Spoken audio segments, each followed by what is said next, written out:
El hombre puede proponer el plan, pero quien decide qué película ver son las mujeres. Cuando yo empecé a pensar en el cine, las películas que yo quería hacer, que eran comedias ligeras, pues no encontré quien se interesara en producirlas. No hay ningún éxito ni ningún fracaso que no esté atravesado por una alta dosis de suerte. Betty la Fea es el ejemplo de diseño dramatúrgico perfecto. Todos nos sentimos en un momento feos, todos alguna vez nos levantamos, nos miramos en el espejo y decimos, bueno, no estoy mal, ¿sí? Pero por la mañana nos miramos en el espejo y decimos, uy, Dios mío, ¿qué pasó?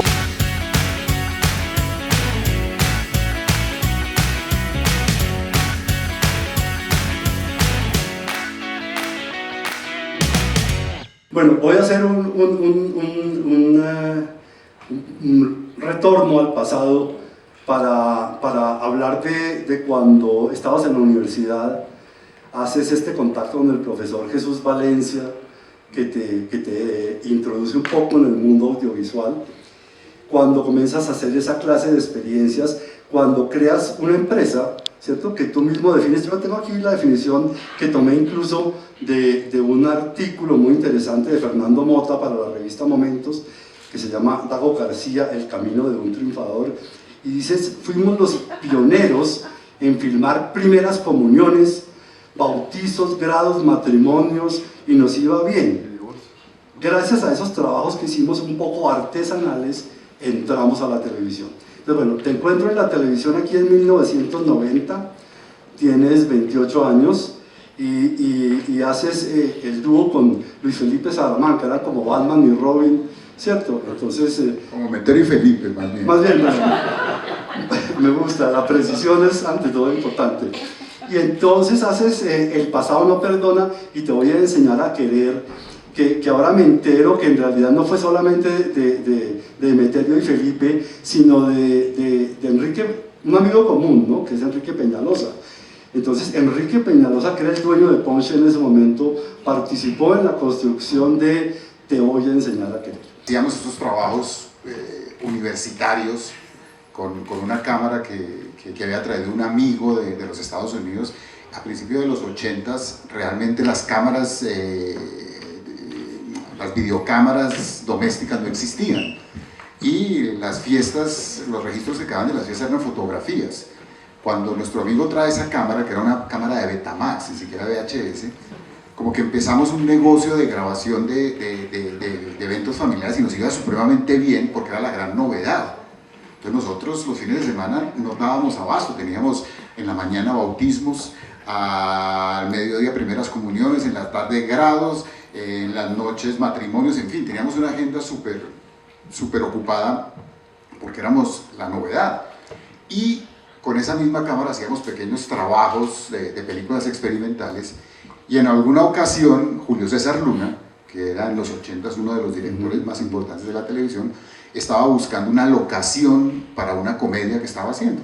Y nosotros, con el Flaco Solórzano, con Juan Carlos Vázquez, con Gustavo Martínez, con Jorge Sánchez, que está aquí, vivíamos en una casa en La Candelaria. Nos iba también en el negocio de las grabaciones de eventos familiares, que nos pudimos ir a vivir juntos en una casa. Teníamos 19, 20 años y éramos no propietarios o arrendados, una casa en La Candelaria. Eso era la locura. Paraíso, pues. Paraíso total.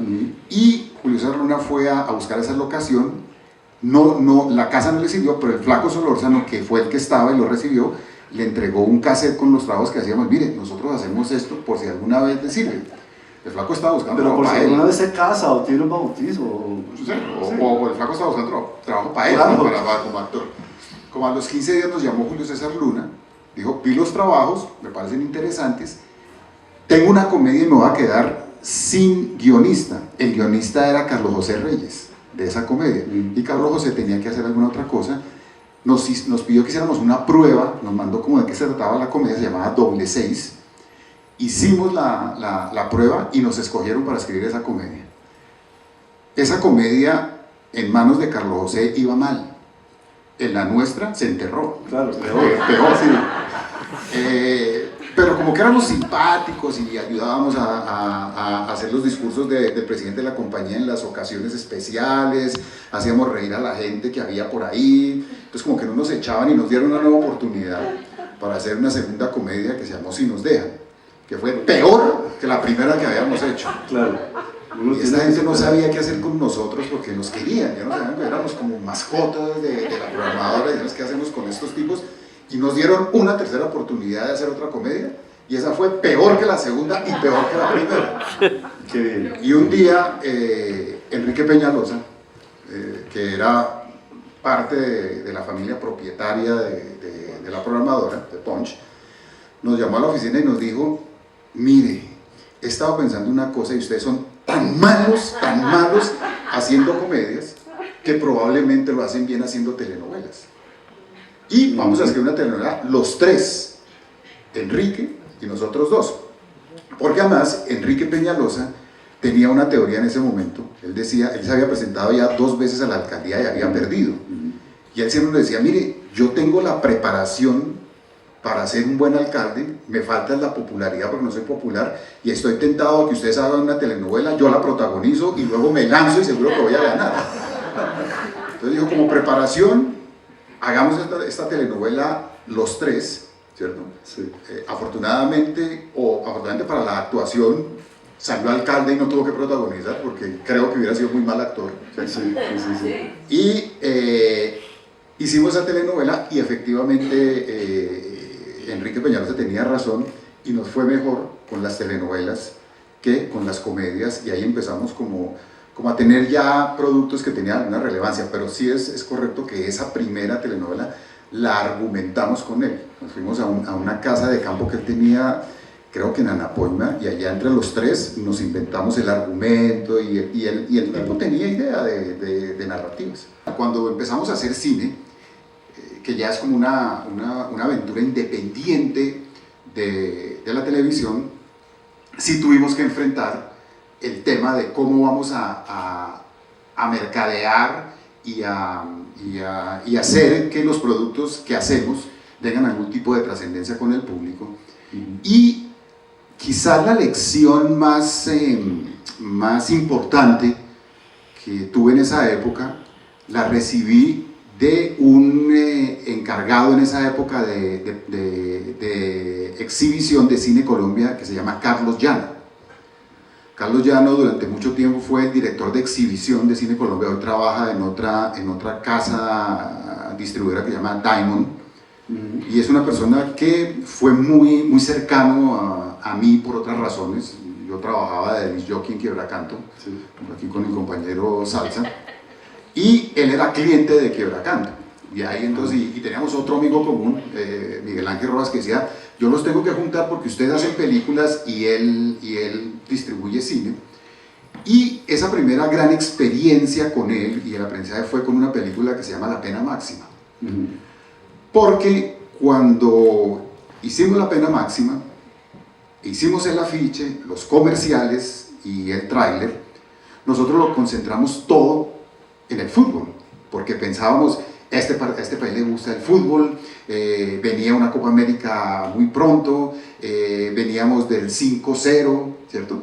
Había muchas cosas que nos decían, el fútbol es un tema que va a vender, que va a ser relevante. Entonces, claro, el afiche tenía que ver con el fútbol, las piezas promocionales, los comerciales de televisión tenían que ver con el fútbol. Cuando nos entrevistamos hablábamos de fútbol, y cuando fuimos a Cine Colombia y le llevamos la campaña de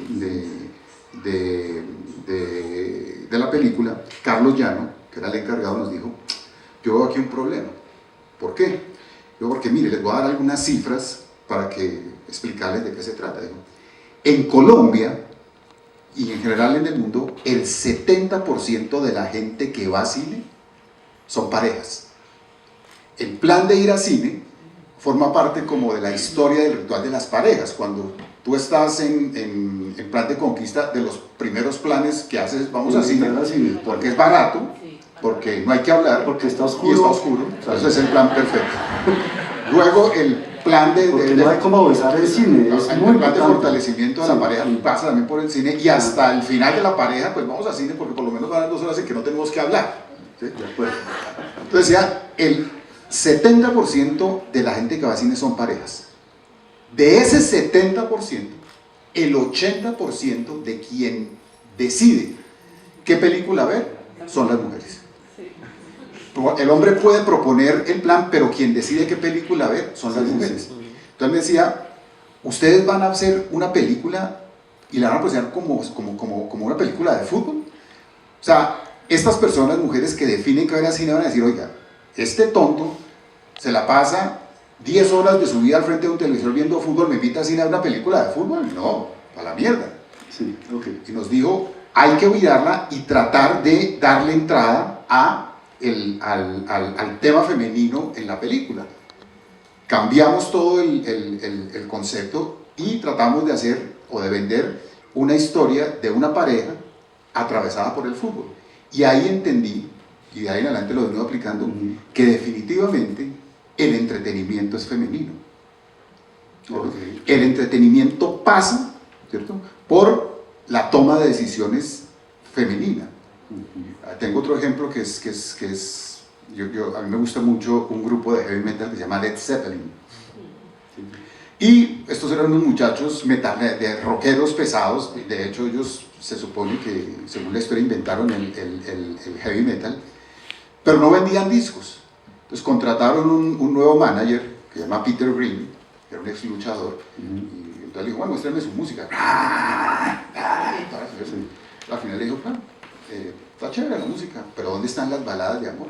Y ellos, pero a ver, somos rockeros. A nosotros, ¿qué amor? ¿Quieren vender discos? Tienen que hacer baladas de amor.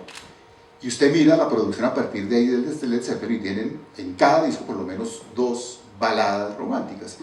Entonces digamos que de esa experiencia con La Pena Máxima y luego de cosas en televisión, sí entendimos que siempre en el entretenimiento masivo hay un objetivo general y es seducir a las mujeres, y eso es aplicable incluso hoy en día, ¿no?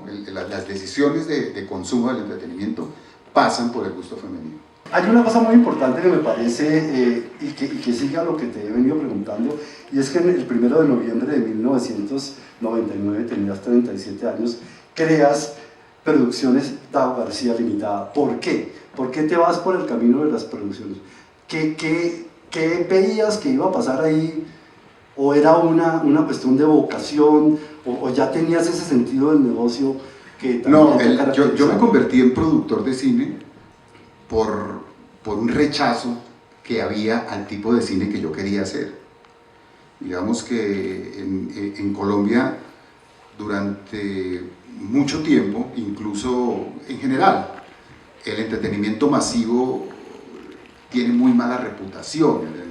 El entretenimiento masivo no es de buen recibo dentro de cierto círculo académico y intelectual, y está bien que así sea, eso no tiene ningún problema. Y de una forma la televisión en su misma naturaleza es comercial, y en la misma naturaleza es un medio de entretenimiento. Por lo tanto, en la televisión, quienes pensamos siempre en el gran público y en el entretenimiento como una industria que debe no solamente crear satisfacciones personales, sino también dinero, pues la televisión es un espacio amable para quienes pensamos así. En el cine, y en el cine en los 80 y los 90 no. Digamos que a la gente que se atrevía a hacer cine comercial se le condenaba desde las instancias de la cinematografía. Casos como el de Gustavo Nieto Roa, que era un tipo que yo reconozco como un antecedente y como alguien a quien en ese momento yo quería emular, porque hacía películas de gran público, y la cinematografía de los Estados Unidos le caían muy duro. Cuando yo empecé a pensar en el cine, las películas que yo quería hacer, que eran comedias ligeras, pues no encontré quien se interesara en producirlas, porque realmente los cinematografistas, los directores estaban como muy pensando en el cine de autor, en el cine de drama social, en los circuitos internacionales, y las comedias ligeras no ganan festivales. Entonces, lo único que me quedó como camino para poder convertir en películas mis guiones fue producirlas yo mismo. Okay. Entonces, tuve que asumir el papel de productor, muy apoyado por la televisión, valga decirlo. Encontré como un socio, un partner en ese momento, y empecé a producir mis propias películas, y por fortuna esas películas empezaron a funcionar y pudimos tener una continuidad. Pero mi vocación no no era de productor, yo era un guionista, yo era un escritor que por una ausencia de oportunidades de ver mis películas convertidas en realidades, terminó produciéndolas, ¿no? Hicimos nuestra segunda película, que se llamó Posición Viciada, con un premio que ganamos de la Cinemateca, una película de fútbol también. Ahí es donde aparece Carlos Llano en nuestra vida. Nos dice Carlos Llano, listo, yo creo que podemos exhibir esa película, pero vayan y hablen con Munir Falá, presidente de Cine Colombia, y cuéntenle de la película. Si ustedes lo convencen a él, tenemos garantizado un buen circuito. Entonces nos reunimos Yasha, Ricardo Coral y yo a planear que íbamos a hablar con Munir Falá. Y entonces, nosotros tan convencidos de lo que teníamos, la juventud, ¿verdad? Entonces dijimos, nada, no vamos a soltar la película, si no nos exhiben también Posición Viciada, de La Mujer del Piso Alto, si no, que se joden. O sea, tú le ibas a poner condiciones así. Y entonces el discurso lo va a decir Yasha, te va a echar a decir, listo, doctor Falá, les damos Posición Viciada, pero con la condición de que a los 3 meses estrenen La Mujer del Piso Alto diciendo de los mismos creadores de Posición Viciada. Listo. Entonces Yasha habla y los demás no sé qué apoyamos. Llegamos allá y, doctor Munir, en esa época le decía doctor Munir. Ya le puedo decir, por favor. No, que es que tal. Sí, Carlos me ha hablado de esa película y la quiere exhibir. Sí, también tenemos una película que se llama La Mujer del Piso. Sí, yo por ahí vi algo de La Mujer del Piso Alto. Entonces, Yasha, sí, doctor Falá, pero es que nosotros les damos la película, pero con la condición de que después se estrene La Mujer del Piso Alto con la promoción de que de los mismos creadores de Posición Viciada. Se nos queda mirando Munir Falá y dice, a ver si les entiendo, muchachos. Ustedes quieren que estrenemos Posición Viciada y la gente diga, oiga, interesantes estos muchachos con esta película. Y luego estrenemos La Muerte del Piso Alto y la gente diga, oiga, ¿qué le pasó a estos muchachos que prometían tanto? Entonces nunca pudimos exhibir La Muerte del Piso Alto. Sí. Posición Viciada, nosotros esperábamos 400.000 espectadores, hicimos 9.000, pero Ricardo Coral es el director de cine más optimista del mundo, y cuando le dije, Ricardo, 400.000, no 9.000, dijo, ¿y le parece poco? Ponga 9.000 personas en una fila para hasta donde le llega. Entonces digamos que esas dos películas no, luego hicimos Es mejor ser rico que pobre, ahí nos asociamos con Gustavo Nieto, hicimos una coproducción con Gustavo. Esa película no fue un gran éxito, pero digamos fue una película que logró punto de equilibrio, y después de esa hicimos La Pena Máxima, y ahí sí, La Pena Máxima explotó y fue un éxito de taquilla, y ahí en adelante, pues por fortuna pudimos tener una continuidad porque nuestras películas funcionaban en taquilla. Ok, bueno, vamos a hacer un paseo, ¿no? ¿En qué paseo vamos? Vamos a empezar a rodar el 8. El paseo, ok. Vamos a hacer un paseo, digamos, desde esa época hasta ahora, y hemos pasado en la parte de televisión, por ejemplo, hemos pasado desde el principio, que era una televisión sobre todo cultural, ¿cierto? Bernardo Romero Lozano, los actores de teatro, en fin. Luego vino la época de las licitaciones, cuando estabas en Pons, y ese era el esquema de la licitación. Vinieron los canales privados, y hoy estamos en las plataformas, en el streaming, incluso estamos transmitiendo por streaming. Cuéntame de esa evolución y cómo cambió radicalmente todo. Sí, es un tema muy amplio, sí, muy complejo, por supuesto. pero digamos que me gustaría enfocarlo desde la perspectiva de quiénes fueron los tomadores de decisiones en cada una de esas etapas. Okay. Si recuerdas, y creo que juntos vivimos como la misma época y la misma evolución de la televisión, y no asistimos a los orígenes de la televisión, empezamos a tener contacto en la televisión a finales de los 70s y 80s, sí. Que es de lo que podemos hablar. Y si te acuerdas, en los 70s y en los 80s vivimos en la época donde las grandes estrellas eran los directores. ¿te acuerdas? Que eran Pepe Sánchez, era Jorge Alitriana, era Lío Mar, David Stivel, Julio César Luna, y los directores eran los tomadores de decisiones, ellos eran los reyes del negocio, porque estábamos haciendo una televisión que todavía tenía como fuertes raíces en esa primera etapa de la que hablabas. Yo no sé si aquí hay gente muy joven que no sabe que nuestra televisión surgió de una manera totalmente diferente al resto de televisiones latinoamericanas y casi que mundiales. En casi todas las partes del mundo la televisión surgió como una extensión de la radio, con sus mismas lógicas comerciales, con sus mismas lógicas de captura de audiencia. En Colombia la televisión no surgió como una extensión de la radio, sino surgió como una televisión de Estado, televisión oficial, traída por un dictador que teníamos en esa época, Gustavo Rojas Pinilla, para tratar de contrarrestar el ataque que le estaban haciendo desde la prensa y la radio. Entonces esa primera televisión no tuvo, como decías tú, una vocación comercial en su arranque, sino una vocación cultural. Estuvo en manos a nivel de los dramatizados de Víctor Mayarino Padre y Bernardo Romero Lozano, y a diferencia de otras de México, de Venezuela, de Argentina, de Chile, nosotros lo primero que vimos en televisión como país no fue El Derecho de Nacer ni La Feria de las Vanidades, sino vimos tragedia griega, teatro clásico español, Bertolt Brecht. De hecho, en una decisión típica de dictador, Rojas Pinilla le dijo a Fernando Gómez Agudelo, que era el director de la televisión: hágame el favor y me trae al mejor director de teatro del mundo. Y Fernando descubrió que había un exalumno de Sequizano, que luego se descubrió que no había sido alumno de Sequizano, sino de Vladimir Dachenko, la mano derecha de Sequizano, que estaba en México, y lo trajo. Y Sequizano fue el maestro de la Televisora Nacional de Actores, y a los 2 meses, 3 meses se dieron cuenta que era comunista y que estaba exiliado en México, entonces lo echaron, pero gracias a él surgió un estilo de televisión y surgió el nuevo teatro colombiano. Entonces en los 70s y 80s, finales, todavía teníamos ese perfil de televisión cultural. Y como en el cine, los autores en el cine son los directores, teníamos televisión de directores. Viene el final de los 90s y los 2000 y hay un cambio, se especializa un poco la medición de audiencia, y empieza a descubrirse que más que el trabajo de los directores, lo que era definitivo en el trabajo de la televisión era la labor de los guionistas. Y pasamos a una etapa donde los directores pierden relevancia y la ganan los escritores.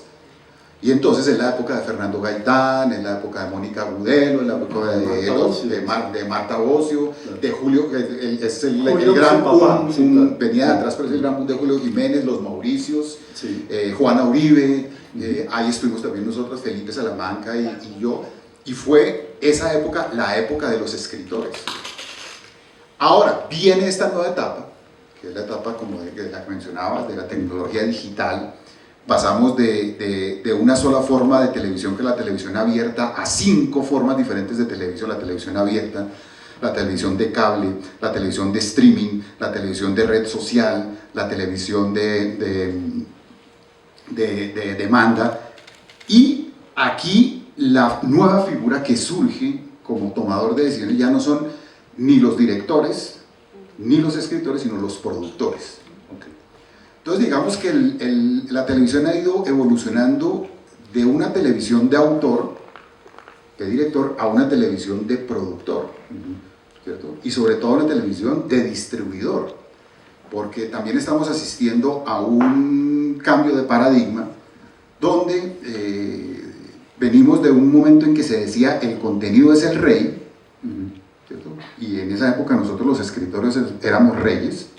Yo durante mucho tiempo fui un honorable rey, ¿sí? Donde a mí no me cuestionaban lo que hacía, sino me preguntaban, ¿ahora qué va a hacer? Entonces, después de que hicimos una novela que llamaba La Guerra de las Rosas, ¿qué van a hacer? Hicimos Pedro el Escamoso y nos fue, ¿ahora qué van a hacer? María Madrugada, ¿ahora qué van a hacer? Pecados Capitales, la saga Negocio de Familia. Ahí no era, yo era rey, y Fernando era rey, y los Mauricios eran reyes, porque el contenido era rey, y hemos pasado a un nuevo paradigma donde el contenido sigue siendo rey, pero tiene que convivir con una reina demandante y montadora y celosa que se llama la distribución. ¿Sí? Y yo pasé de ser un rey a tener encima mío 8 reyes y ser un vasallo. Porque hoy en día quienes deciden qué se hace y cómo se hace son o los ejecutivos de contenido de las plataformas o los directores de programación de los canales. Porque los sistemas de medición de audiencia se han especializado tanto gracias a la tecnología digital que ellos son los que supuestamente conocen la audiencia y saben cómo llegarle a la audiencia. Nosotros pasamos de un momento en que, a nosotros digo los escritores, Sí. en que nuestro cliente era el público, escribíamos para el público, pensando qué le iba a gustar al público. Hoy en día, nosotros ya no miramos al público como cliente, sino nuestros clientes son los sistemas de distribución. Hoy en día pienso es, ¿qué le va a gustar a Caracol? ¿Qué le va a gustar a Netflix? ¿Qué le va a gustar a Prime? ¿Qué le va a gustar a Disney? Y ya el problema del público es de estas plataformas. Entonces hoy en día yo tengo 12 jefes y tengo que responderle a 12 jefes porque hubo un cambio de paradigma. Entonces hemos venido, no sé qué sucederá después, pero venimos de una televisión en sus orígenes en Colombia, sobre todo de autor, dominada por los directores, a una televisión de contenido dominada por los escritores y de una televisión contemporánea de diferentes maneras de acceder a la televisión, dominada por los productores o como se les conoce hoy en día, los showrunners. Okay. En el caso del audiovisual, el tener conocimiento dramatúrgico te da una ventaja competitiva. ¿Por qué? Porque normalmente lo que hacemos los productores de televisión es recibir un dinero, hacer un contenido que produzca más dinero. ¿De acuerdo? En el cine, tradicionalmente, la ecuación era diferente. En el cine, normalmente la ecuación, y en los países que tienen industria cinematográfica, se tiene una idea, se escribe un guión, se hace un presupuesto y se sale a buscar los inversionistas que hagan posible esa película. En la televisión, el esquema es totalmente diferente. En la televisión tienes un espacio, digamos en la televisión abierta, cada uno de los espacios de la televisión tiene un potencial presupuestal, dependiendo del público que hay al frente, del rating. Por eso es que, digamos, en la mañana, la televisión abierta tiene 2 públicos que le interesan básicamente, lo que llamamos el determinador del gasto doméstico y el ejecutor del gasto doméstico. El determinador es el que pone la plata para hacer el mercado, el ejecutor es el que hace el mercado. Nuestra televisión vive de los productos de primera necesidad. Entonces por eso en la mañana, que se supone todo el mundo está trabajando en el colegio, no hay dinero para invertir y se hacen estos programas que son 3 horas de unos estos pobres presentadores viendo a ver cómo hablan durante 3 horas y media y hacen interesante el rollo. Luego aparecen los enlatados porque hay plata para invertir en eso, y a medida que vamos viniendo a la noche, que es cuando se convoca a la familia, van creciendo los presupuestos y podemos hacer dramatizados y realities. En las plataformas también, primero hay un presupuesto y luego diseñas el producto. Entonces digamos que en el caso de la televisión, primero está el presupuesto y luego tú sobre ese presupuesto piensas las ideas. Lo que yo pude hacer, porque yo vengo de la televisión, ¿cierto? A pesar de que al principio en la universidad queríamos hacer cine, realmente mi expertise es la televisión. Yo soy un hombre de televisión que hace películas, pero realmente mi formación, mi experiencia, mis lógicas, mis dinámicas son de la televisión. Y lo que hice yo fue aplicar las lógicas de la televisión al cine. ¿En qué sentido? En que siempre dijimos cuánto tenemos, qué podemos hacer bien con esa plata que tenemos. Y eso me permitió ser autosuficiente. Entonces, y como yo mismo escribía los guiones, entonces yo mismo hacía las películas, escribía las películas a la medida del dinero que tenía, aprovechando algo que me enseñó el teatro de cámara, porque también soy muy teatrero y siempre fui teatrero, y es que en el cine lo que se muestra cuesta, lo que se cuenta no. ¿Entiendes? en el cine shakespeariano, por ejemplo, las grandes tragedias de Shakespeare ocurren en tiempos de guerra, y en el escenario nunca ves la guerra, pero se cuenta la guerra. Y Shakespeare era tan hábil que hacía más interesante contar la guerra que mostrar la guerra. Entonces, en esa época en que tenía que vérmelas con la plata que tenía para hacer películas, yo decidía qué mostraba y qué contaba. Entonces, perfectamente una secuencia para ilustrar que podía ser, tú eres María, yo soy José, ¿cierto? Nos acabamos de conocer, hola, ¿qué tal? ¿Cómo estás? ¿Estás nueva en esta empresa? Sí, sí. Ay, sí, vengo, no sé qué, no, bienvenida, esta empresa es chévere, no sé, hoy hay una fiesta de aniversario, la cosa más impresionante, ven, ¿cierto? Y a la siguiente escena, estoy con mi amigo, llevé a esta china a la fiesta, esa fiesta habían 8 orquestas, había comida para vender, había en una piscina, me cuento la fiesta. Pero no mostraste la fiesta. Y no te costó. No me costó, y la contó y completo la historia. Sí, sí, sí. Y la habilidad siempre está en capitalizar el poder que tiene el lenguaje verbal de seducir. Acuérdate que el sentimiento de la emoción es el oído. Un beso en pantalla, después de 30 segundos se convierte incómodo. En cambio, contar un beso podría durar perfectamente 5 minutos sin perder la emoción. Entonces, digamos que toda esa experiencia que traía yo de la televisión, de trabajar desde el presupuesto a la idea, de trabajar con el lenguaje verbal, porque la televisión es muy verbal, la televisión es radio con imagen, me permitió a mí trasladar esas lógicas de la televisión al cine, y mis películas, sus mayores virtudes y sus mayores defectos provienen de mi experiencia, ¿cierto? Que son películas muy televisivas y menos innovadoras, es verdad, pero que he podido trasladar esas lógicas y hacer un cine viable también es verdad. Pero es, o sea, la expertise en la televisión me permitió convertirme en un productor de películas que tuviera continuidad y que hiciera películas que fueran autosuficientes.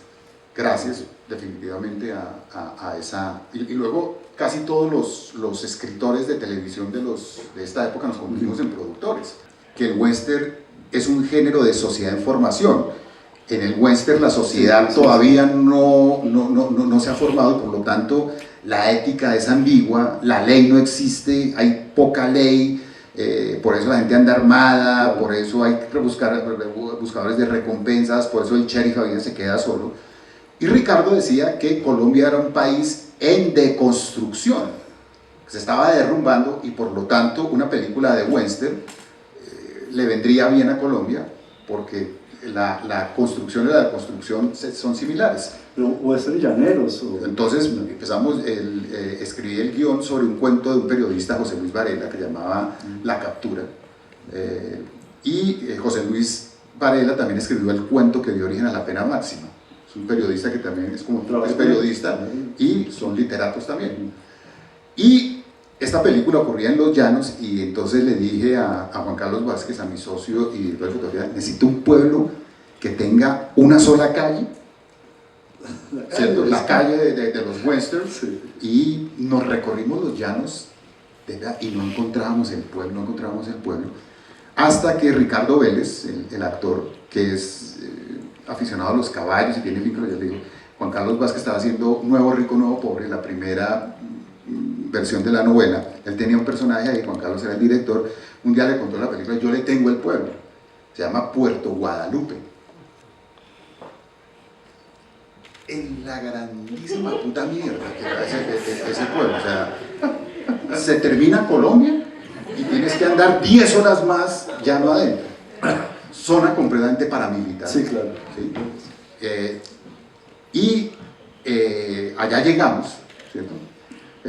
Recuerdo que mi hermano, que es el productor, le dijeron, porque yo también tengo un familiar, un cuñado que es llanero y allá, y le dijo, pilas, que allá cualquier cosa que usted haga, tiene que averiguar cuál es el jefe paramilitar e ir y pedirle permiso. Averiguamos que el jefe de esa zona se llamaba Don Malito. Muy descriptivo, sí. E Iván tuvo que ir a hablar con Don Malito y pedirle permiso para que haga la película. No, claro, hagan la película, no sé qué, necesitan un actor, yo voy, no sé qué. Y era un pueblo que se llamaba Puerto Guadalupe, con puerta. El pueblo tenía puerta y de verdad era una sola calle. Y fue una experiencia súper interesante porque, claro, que hotel ni nada, era un pueblo de 350 personas. Y, como claro, cuando haces una película llegas con un crew de 70 personas. Entonces, Iván negoció en cada casa que recibieran a 4 miembros del equipo, le dieran vivienda y alimentación. Entonces cada uno tenía su familia. Entonces yo era Gómez, la otra era Martínez, los otros eran... Y en esas casas vivimos un mes y ahí nos daban un cuarto y la alimentación y todo el rollo. Fue muy bonito y pues todo el mundo se benefició porque le pagábamos a la familia y bueno. Y el protagonista de esa película, los protagonistas eran el Flaco Solórzano y Juan Pablo Franco. Juan Pablo es un tipo muy inquieto, ¿no? Y ese pueblo se llama Puerto Guadalupe y está consagrado a la Virgen de Guadalupe. Y en la iglesia está la Virgen de Guadalupe y celebran con una procesión el Día de la Virgen de Guadalupe. Y Juan Pablo Franco decía, puta, ¿por qué en este lugar perdido en la geografía está dedicado a la Virgen de Guadalupe, que es mexicana, del tipo todo el tiempo? Un domingo que teníamos descanso, me dijo, encontré un pionero del pueblo, uno de los fundadores, tiene 96 años, vamos y hablamos y preguntémosle. Bueno, vamos, si no me lo iba a quitar de encima. Y llegamos y el señor nos cuenta que ese pueblo realmente se llamaba Puerto Guadalupe porque era el Comando Central de Guadalupe Salcedo. Y estaba perdido en el mar porque era donde podía sentirse seguro. Y con el tiempo la gente fue pasando de Guadalupe Salcedo a la Virgen de Guadalupe. Un cambio. Sí, yo le conté la historia a un documentalista muy amigo de Mechas y mío, que es Carlos Julio Ramírez, y él fue y hizo una nota para el noticiero sobre esa simbiosis de cómo Guadalupe Salcedo se convierte en la Virgen de Guadalupe. Y ahí hicimos esa película y es una película que no funcionó muy bien en taquilla, pero es una película que a mí me gusta mucho y son de esas películas que a veces hemos hecho por el simple hecho de hacer cosas que nos gustan, ¿no? Claro. Cuando nos va muy bien, hacemos 2 cosas. Invertimos en películas de otro corte diferente a las nuestras. Hemos participado en más de 20 películas que no se parecen a lo que hacemos. Y nos hacemos películas por simple hecho de darnos el gusto de hacer esas películas que sabemos que no van a tener ningún tipo de retorno económico, pero son cosas que siento yo. He hecho una película que se llama Shakespeare, la película La Captura, El actor y el director y la guionista, La Esquina, que son películas que desde el principio no tienen mayor objetivo que darnos un gusto y devolverle un poquito a ese oficio que nos da tanto. Y luego participamos en estas otras películas que también sabemos van a tener problemas económicos y es también divertido porque a veces hay gente que me busca y me dice, hermano, tengo una película súper comercial con la que nos vamos a tapar de plata, necesito que la hagamos juntos. Y yo, no, hermano, empezó mal. Si yo me hubiera dicho, mire, tengo una película con la que no voy a hacer ni puta peso, una película que no tiene ningún futuro comercial, ahí de pronto me hubiera interesado entrar. Entonces La Captura forma parte de esas películas que hicimos por el placer de hacerlas y que fue toda una experiencia, fue muy la historia de cómo se hizo la película es casi más interesante que la misma película, porque sí pasamos muchas aventuras. Antes de llegar a Puerto Luco estuvimos en llano abierto, viviendo en carpas, y yo sabía que la íbamos a tener dura y dije, lo único que le puedo ofrecer a la gente es que coma bien, ¿cierto? Claro. Y yo tenía una amiga de la universidad que murió, Livia Recalde, que cocinaba. Y yo le dije, Livia, usted se va conmigo a los llanos a cocinarle a 70 personas durante 2 semanas. Digo, va para esa. y estuvimos viviendo en carpas 2 semanas, pero comiendo como reyes. Comiendo, sí. Okay. Abro comillas, en el momento en que concibo y escribo la historia, puede pasar 1 mes y medio. ¿Sí? Luego vienen los procesos de preproducción que toman unos 2 meses. Y normalmente grabo las películas en 8 semanas. Luego viene el proceso de postproducción, así que estamos hablando de unos 7 u 8 meses desde que se empieza la idea hasta que se tiene el producto final. Preguntas, ¿eso sigue siendo vigente? ¿Y cómo ha variado eso con la tecnología? Sí, digamos que es un marco muy general, pero hay películas que duran menos y hay películas que duran más. Quizás la película más rentable que he hecho yo en mi vida fue una película que se llama El Coco, que es una película, es lo que llaman un scary movie, que es una película que combina comedia con humor, y fue una película que hice con el elenco de Sábados Felices, y en parte la hice porque, como compromiso con ellos, porque siempre que entraba al canal me encontraba la gente de Sábados Felices y Taco, ¿cuándo va a hacer la película de Sábados Felices? Y yo, sí. Taco, ¿cuándo? Ya yo entraba, veía los Sábados Felices y me escondía porque yo llevo 2 años diciendo lo que sí, hasta que un día dije, bueno, voy a escribir la película de Sábados Felices, y fue una película que escribí en 15 días, preproduje en 2 semanas e hice en 2 semanas. Porque era una película que ocurría en un solo espacio, era una película basada en ellos y no en las acciones, una película muy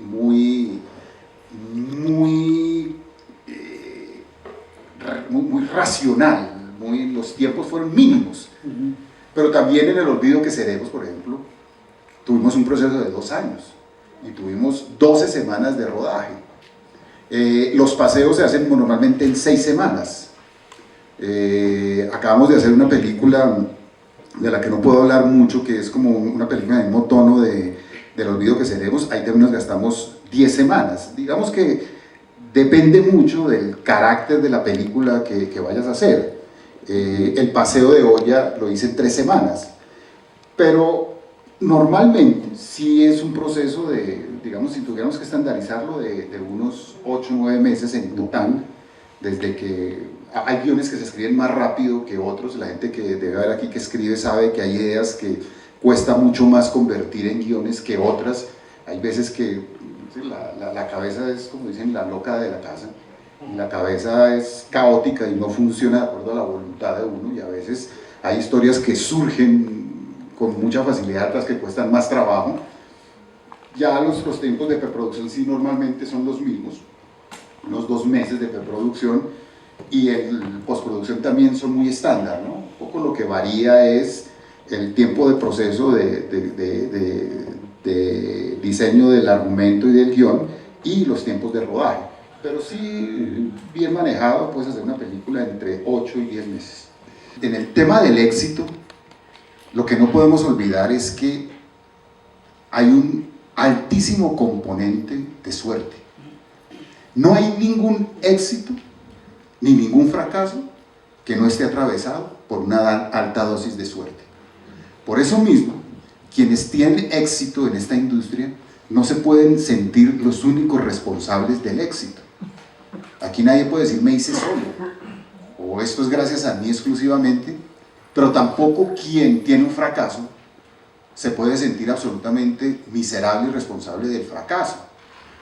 De hecho, éxito y fracaso tienen el mismo origen, ¿cierto? La industria normalmente prefiere estar no en la cresta de la ola, sino en la mitad de la ola. La industria de la televisión y el cine no es muy amiga de las grandes audacias, prefiere navegar sobre lo ya probado, así no tenga las grandes utilidades, pero sí una utilidad que permita funcionar y estar todos felices y no arriesgarse a tener grandes caídas. Siempre que acometes una audacia, siempre que vas en contra de ese aparente terreno seguro, o haces una gran cagada o haces un éxito. Tienen el mismo origen.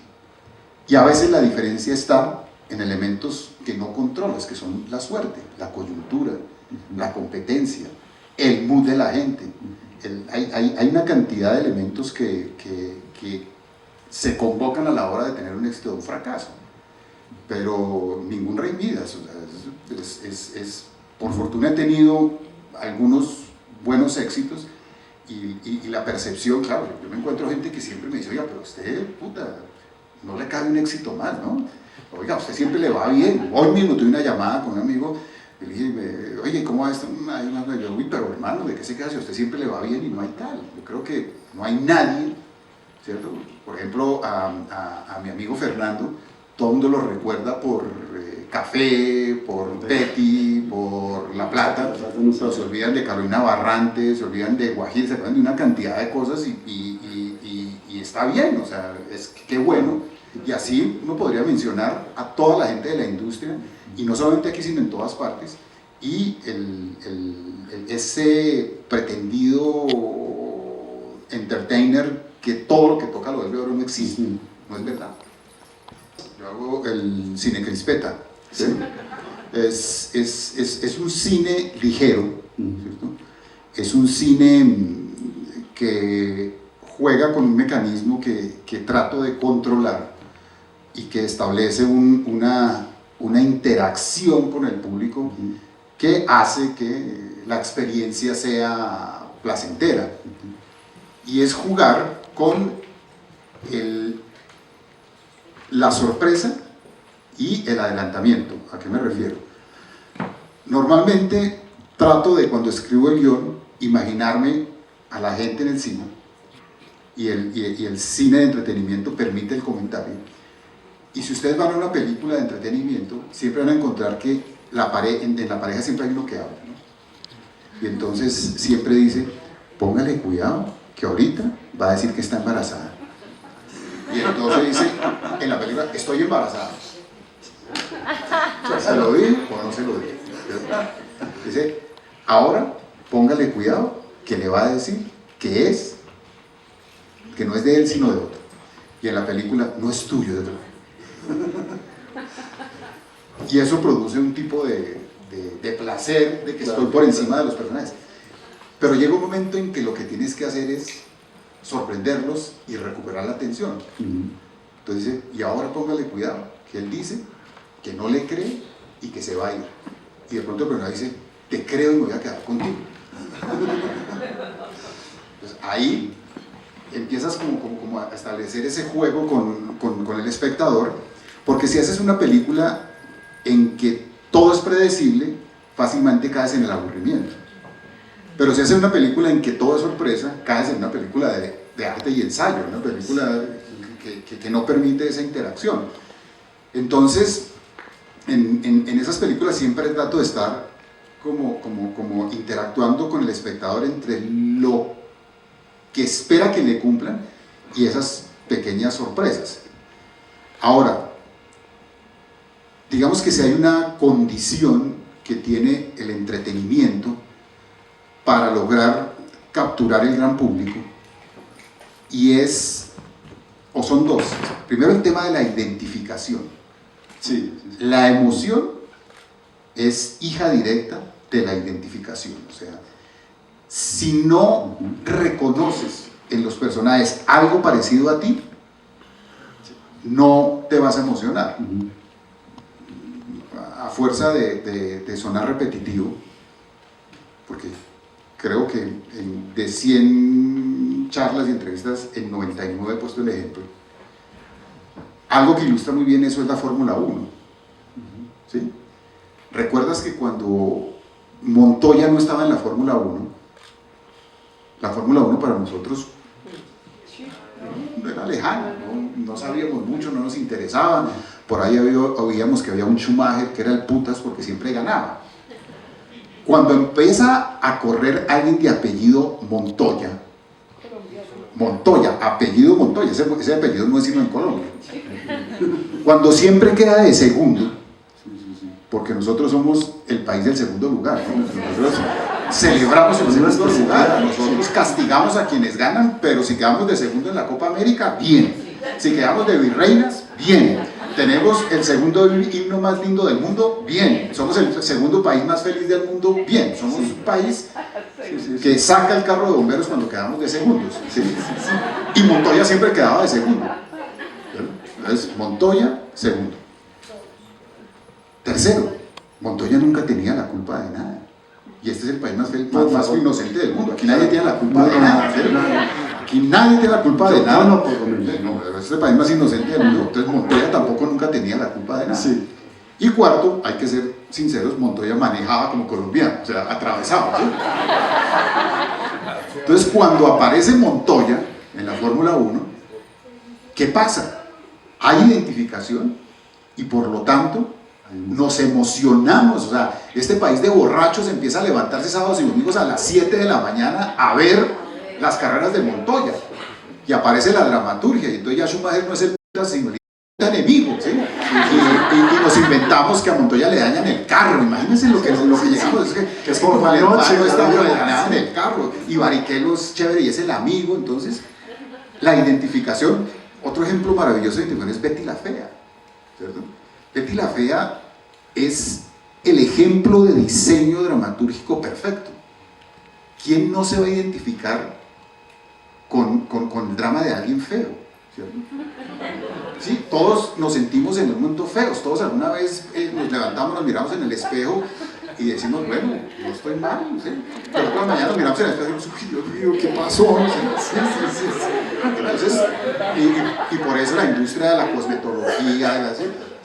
Pero hay otro elemento, y ese es como un elemento de identificación universal, pero hay un elemento que muy pocas veces se analiza de Betty la Fea y que me parece a mí tan importante como la fealdad y que también logro gran identificación, y es que Betty la Fea es una desempleada profesional. Y uno de los grandes dramas de la sociedad contemporánea es el desempleo profesional, porque un desempleado profesional es un drama para una familia, ¿cierto? Una familia clase media que hace el esfuerzo por pagarle la carrera universitaria a sus hijos y luego que sus hijos tengan que emplearse por cualquier cosa y no en el campo en el que estudiaron, es una cosa que afecta la autoestima del muchacho, afecta a la familia, es un deterioro moral y de autoestima terrible. Y Betty reflejaba también ese otro drama. Es que Betty solamente tiene un defecto, que no se me ocurrió a mí, hermano. Es que no me ocurrió a mí, puta. No sé, todos los días me latigo por qué se le ocurrió a Fernando y no se me ocurrió a mí. Sí. Y todo tiene que ver con el tema de la identificación. Entonces, en el entretenimiento vendemos emociones y la condición de la emoción es la identificación. Y el segundo elemento que siempre hay que tener en cuenta es que el público del entretenimiento es todos. O sea, el entretenimiento no tiene una fragmentación por nichos de su público. Cuando hacemos una película de entretenimiento queremos el público masivo y como son todos es nada. Porque ¿cómo haces tú para darle gusto al señor de 70 años, a la señora de 45, al muchacho de 17, en fin? Entonces, el primer referente en el entretenimiento es el mismo autor. Si tú estás contento con lo que estás haciendo, si tú te diviertes con lo que estás haciendo, si tú te emocionas con lo que estás haciendo, probablemente otro se emocionará con lo que estás haciendo. Pero si tú estás haciendo una por fórmula, que venga, yo sé que si le meto esto funciona, si le meto esto, pero no te estás emocionando con lo que haces, nadie se va a emocionar. La materia prima del entretenimiento es la sinceridad del autor. Es muy difícil encontrar un producto exitoso colombiano que no esté atravesado por el humor. Hasta nuestras series traquetas, a diferencia de las que hace México o hace Europa, están atravesadas por el humor.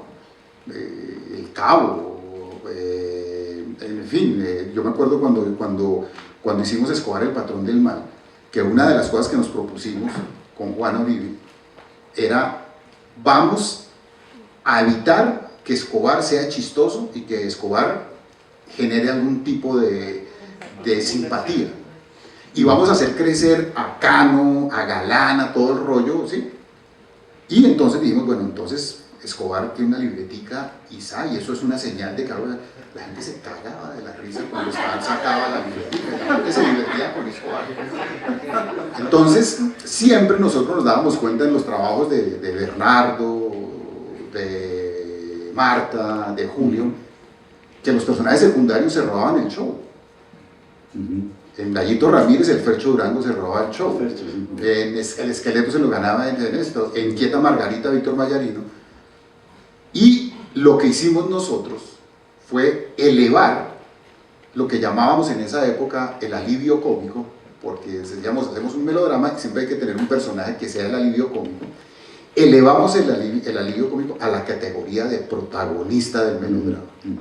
El humor siempre estuvo presente, pero nunca el payasito, el personaje cómico, había sido el protagonista de la historia del amor.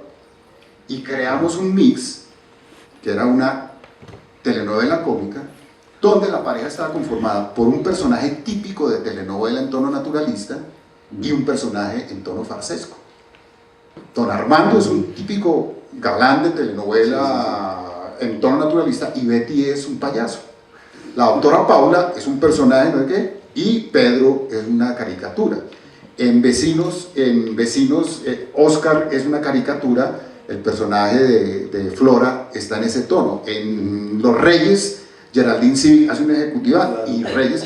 Entonces realmente tienes razón en que el humor estaba presente, pero nuestra generación fue la que lo elevó a categoría de personaje principal melodramático. Ya no era el galán y la diva, sino era o la diva y el payaso o el galán y la payasita. Y eso nos dio un carácter muy especial, que fue con el que finalmente entramos en el mercado internacional y rompimos en el mercado internacional, haciendo ese salto, yo llamaría cualitativo, como dirían los viejos marxistas-leninistas, todo cambio cuantitativo en un momento se vuelve cualitativo. Tanto personaje cómico que se había robado el show en nuestras telenovelas y en nuestros seriados, ya estaba reclamando ese salto cualitativo, estaba reclamando, hey, yo puedo ser el protagonista de esas historias, no tengo que seguir siendo el personaje secundario que se roba el show. En el cine, la permanencia de películas, la película siempre depende de su comportamiento en taquilla. Y ha ocurrido un fenómeno paradójico, porque las nuevas tecnologías, la ley de cine y la llegada de talento joven con formación, sobre todo a nivel de los productores, hicieron que la producción cinematográfica creciera exponencialmente. Nosotros pasamos, Carlos, en 15 años de hacer 5 películas al año a hacer 60 películas al año. En 2024 se hicieron 60 películas colombianas, porque hoy en día puede hacer una película de alta calidad con un teléfono celular. En la época en que nosotros empezábamos era el cine de 35 milímetros, eso era un camello horrible. Eso era habían como 4 cámaras de cine en Colombia, tocaba rodar en cine, mandar a Estados Unidos, a Venezuela, dependiendo de la planta que tuvieras, mandabas a Estados Unidos, México, Argentina o Venezuela, revelar, copiar, agregar el sonido óptico. No, eso era un proceso súper complejo. Entonces hacían muy pocas películas porque era mucho dinero y una tecnología súper aparatosa. Con la tecnología digital, ¿cierto? Hacer una película hoy en día es relativamente sencillo, ¿cierto? Y además si tiene la ley de cine, pues mejor. Y además hoy en día realmente la última figura que apareció en nuestra cinematografía fue la del productor. Durante mucho tiempo eran los pobres directores dirigiendo y pendientes de si llegaron los refrigerios, si le pagaron a los extras, si llegó la planta, ¿sí? Tenían que dividir el tiempo en eso. Cuando aparecen las productoras, sobre todo, yo creo que nuestro cine le debe muchísimo de su nuevo momento a las mujeres, a las dianas, como las llaman, que son como unas productoras que racionalizaron eso y se asumieron la administración de la producción y dejaron que el director se dedicara a lo que tenía que hacer, que era dirigir. Entonces, la producción de películas se incrementó exponencialmente, pero el problema se trasladó a la exhibición y la distribución. Porque hay tantas películas haciendo fila para ser exhibidas que el nivel de tolerancia de las películas en pantalla se redujo. Si hoy en día no te va bien el primer fin de semana, te moriste. Porque hay 10 películas haciendo fila, ¿y por qué no le vamos a dar la oportunidad a estas otras 10 películas? Y nosotros no somos un país muy consumidor de cine, nosotros no tenemos 10.000 salas de cine como puede tener Estados Unidos, nosotros tenemos un circuito muy pequeño, creo que tenemos 700 salas de cine. No somos un país que ve muy cine, mira esta cifra. En Estados Unidos la gente va a cine 2 veces y media al año. En Colombia la gente va a cine cada 2 años y medio, en promedios. Entonces, digamos que no tenemos una costumbre de ver cine, por lo tanto, las películas se juegan toda su destino en el primer fin de semana. Cuando yo empecé, había algo que llamábamos el boca a boca, y era posible que una película empezara mal y fuera mejorando. Cuando se estrenó La gente de la Universal, la maravillosa película de Felipe Aljuri, yo trabajaba en Punch, y Punch ayudó a esa película. Y yo recuerdo que la primera semana la película le fue muy mal. La segunda semana mejoró y explotó en la tercera semana. Eso yo digo es imposible. Hoy trabajamos para el primer fin de semana. Ese es el lado oscuro del tema. Pero ha surgido como un lado más claro, y es que hoy en día las películas no se mueren exclusivamente en el teatro. Hoy en día las películas pueden ir al teatro, luego pueden ir a los streamers, a las plataformas, luego pueden ir a la televisión abierta y luego pueden ir a sistemas de pago por ver, ¿cierto? Entonces ya la vida de una película de cine no depende exclusivamente del box office, sino que puede tener otro tipo de existencia en estos otros tipos de sistemas de distribución. Y de hecho, cuando hoy en día diseñas el presupuesto de una película, tienes en cuenta a todos esos jugadores, ¿cierto? Que no lo teníamos hace 20 años, ¿cierto? Entonces hoy en día cuando haces el diseño del presupuesto de una película dices, bueno, por ley de cine puedo recuperar esto, por taquilla puedo recuperar esto, por venta a un streamer puedo recuperar esto, por venta a un canal de televisión puedo recuperar esto, y luego por sistemas de pago por ver puedo recuperar esto. Ya no dependes exclusivamente del teatro, que es tan difícil hoy en día por eso mismo, por el hacinamiento de películas, sino que tu película, si la manejas bien, puede tener vida en otros sistemas de distribución y ir recuperando la inversión. Hoy en día una película debe plantearse como un negocio mínimo a 2 años o a 3 años, donde vas matando ventanas y vas recuperando. Antes solamente te fue bien en cine, chévere, te fue mal en cine, te jodiste. Hay un momento en mi vida, muy niño, que yo no sé si fue la gran cagada que me empujó un poco a dedicarme a lo que me dedico, pero que sí recuerdo mucho como con pavor todavía hoy en día, y fue, yo de niño recitaba, y recitaba poemas de Emilio Rómulo, y recitaba muy bien, y en los centros literarios, en el curso, siempre en la sesión solemne yo recitaba algo, y mi profesor de español, llamado Alberto Gerardino, que fue como la primera persona que identificó que yo tenía algún tipo de habilidad para narrar, porque me encargó una obra de teatro, en fin. Él me dijo, usted tiene que representar al colegio en la sesión solemne de todo el colegio. Estaba yo, tercero de primaria, recitando. Y yo tenía una fe, así, la verdad, que yo listo, Y cuando ya estuve al frente del micrófono y vi a 1000 estudiantes, ¿cierto? Empecé y se me olvidó la poesía. Y me puse a llorar. Y puta, eso fue terrible para mí, y como que dije, puta, tengo que superar esto. Me volví a preparar, no sé qué, pero nunca me dejaron volver a recitar, o sea, no me dieron la oportunidad de reivindicarme porque como que dijeron, no, te voy a volver a hacer el ridículo. Entonces creo que esa fue mi primera gran cagada que de una u otra forma, no sé, algo ahí me movió y me empujó como a decir, todavía no era muy consciente de eso, porque yo realmente lo que quería hacer era locutor deportivo. Pues ese era mi sueño y terminé en esto por un accidente, porque mi papá quería que yo estudiara una carrera profesional. Yo quería estudiar en la Academia Arco, ¿te acuerdas de la Academia Arco? Que ahí pasaban todos los locutores, yo ya había averiguado, ya rara. Pero mi papá dijo, no, estoy en una carrera profesional y luego usted puede volverse periodista deportivo, pero ya con una profesión. Y ahí en la universidad me encontré con unos profesores que me cambiaron la cabeza y ahí como que recordé mis épocas de declamador y terminé dedicado a contar historias. En estos oficios, ¿cierto? Siempre es absolutamente necesario saber combinar de una forma muy balanceada la teoría y la práctica, ¿no? Yo creo que el actor debe actuar mucho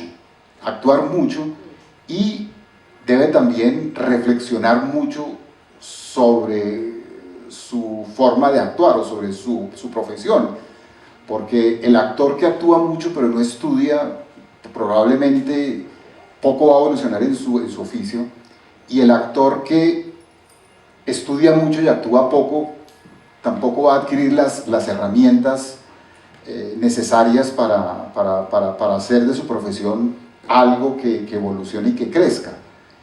Y creo que hay que actuar cada que se tenga la oportunidad. ¿Cierto? Que unos muchachos de una universidad están haciendo un trabajo y necesitan un actor, ahí tiene que estar el actor joven. ¿Cierto? Hay una nueva posibilidad que no tuvimos en nuestra época, y es la posibilidad de la tecnología digital. Hoy en día tú puedes mostrar tu trabajo al mundo mediante las redes sociales y mediante el internet. Y hoy en día los actores, que no ocurría antes, pueden convertirse en agentes de su propio talento, y los actores han dejado estas posibilidades en manos de los influencers, de los youtubers y una cantidad de gente que se tomaron este medio, ¿cierto? Y que en muchas ocasiones, no todos, pero en muchas ocasiones, se han hecho célebres y se han hecho millonarios a punta de explotar la imbecilidad del ser humano. Pero el actor también tiene las mismas herramientas, y ¿por qué no veo que tenga la misma agresividad en el aprovechamiento de estas herramientas?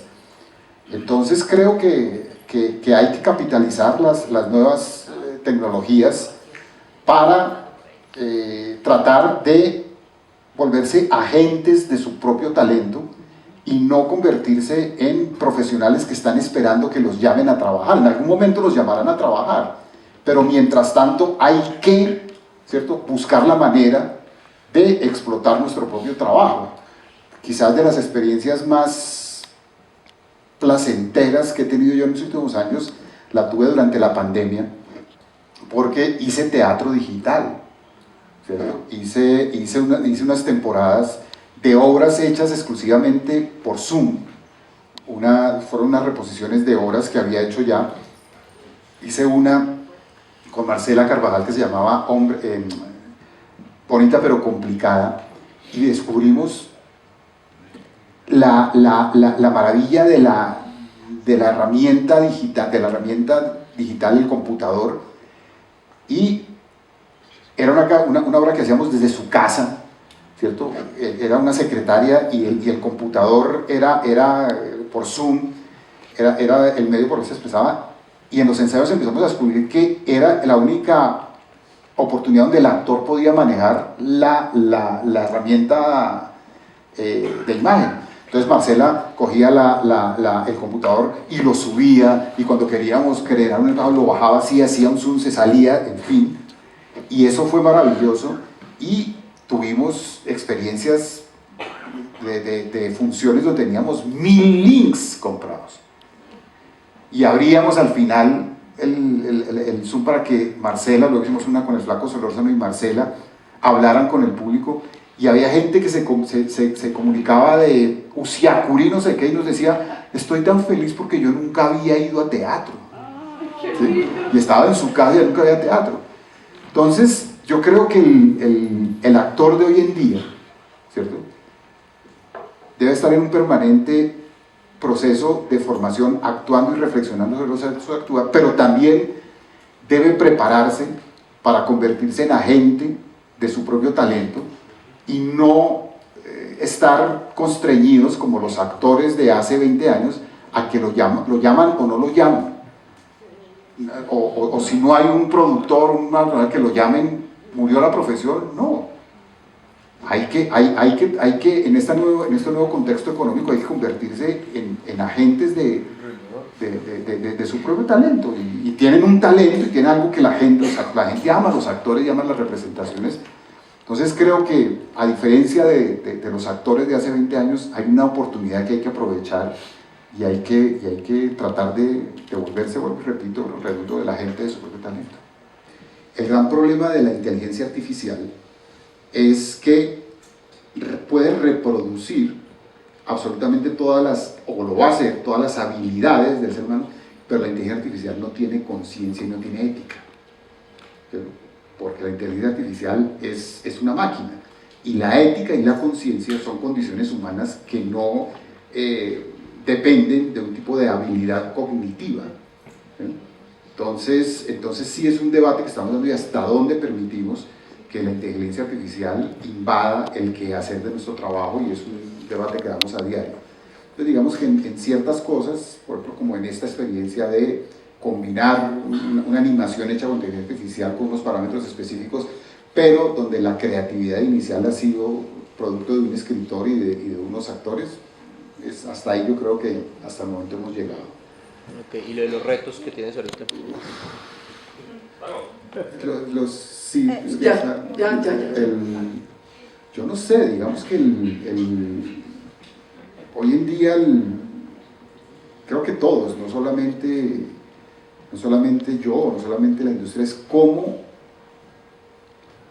hacerse visible y relevante en un momento donde hay una profusión de contenido, hay un hacinamiento de contenido, hay mucho contenido andando, pues porque como veíamos, eso se volvió absolutamente, yo no sé si la palabra es democrático, pero es muy fácil generar el contenido. O sea, el reto hoy en día es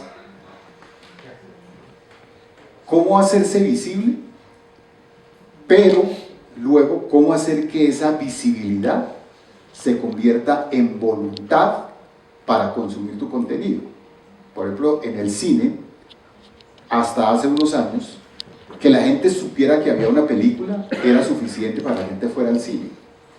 Hoy en día he comprobado que sí, la gente sabe que hay una película, pero eso no automáticamente significa que voy a ir a ver esa película, ¿sí? O la gente sabe que hay una serie, ¿cierto?, pero no necesariamente eso implica que yo voy a ir a ver esa serie. En las métricas que utilizan las plataformas, los streamers, para medir el éxito de sus productos, tienen como 3 métricas fundamentales. La primera es cuánta gente llega a ver el contenido, de la gente que está adscrita que es parte de la membresía, tiene la suscripción de la plataforma. Entonces ese es el primer reto, es hacerse visible y que la gente llegue a verla. La segunda métrica es cuánta de esa gente que llegó a ver la serie ve el 70% de la serie. Cuando el promedio es de 70%, tienes un caso de éxito, porque la decepción es monstruosa. Ellos llaman el maldito segundo 70. La gente ve 70 segundos y ahí decide si sigue o no sigue. Muchas veces a ustedes les debe suceder que a veces se demoran 20 minutos escogiendo qué van a ver y al final dicen, uy, no me mamé, no veo un culo.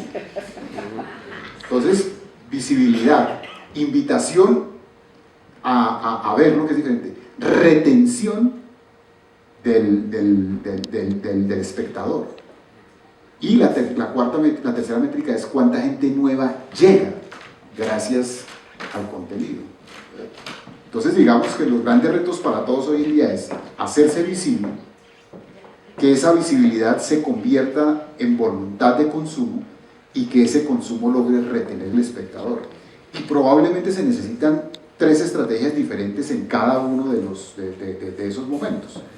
Hacerse visible puede ser un poco más loco y a veces uno tiene que hacerse visible no necesariamente con el material de... Yo, cuando hago las películas, en los trailers, yo ruedo cosas que no van a ir en la película, sino en el trailer, porque a veces hacer un trailer con una película es complejo.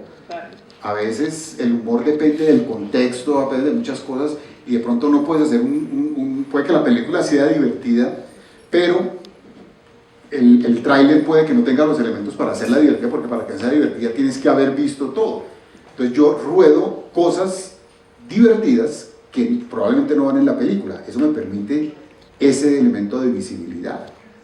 Y luego, pues, a ver cómo las arreglo para que en una segunda etapa esa visibilidad sea voluntad de, ya que, esa película, la quiero ver por esto, y luego ya retenerla, pues es responsabilidad de la película. La pregunta es, ¿qué te gusta hacer más, dirigir o escribir? Editar. Realmente